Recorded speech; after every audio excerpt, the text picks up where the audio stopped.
Good morning সবাইকে। আজকে ওয়েদারটা কত ভালো।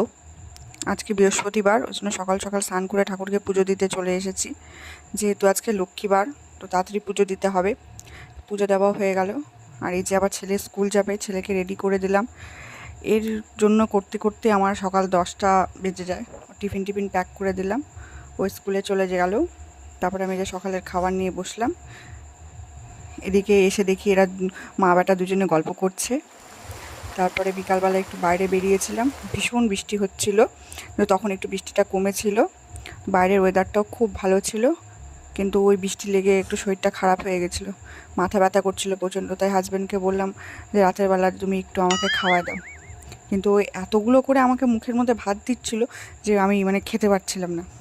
কেন যে এত তাড়াহুড়ো করছিল, ওকে খাওয়াই দিতে বললো, ও এরকমই করে, খুব তাড়াহুড়ো করে। তো আজকের মতো এইটুকুই। Bye bye.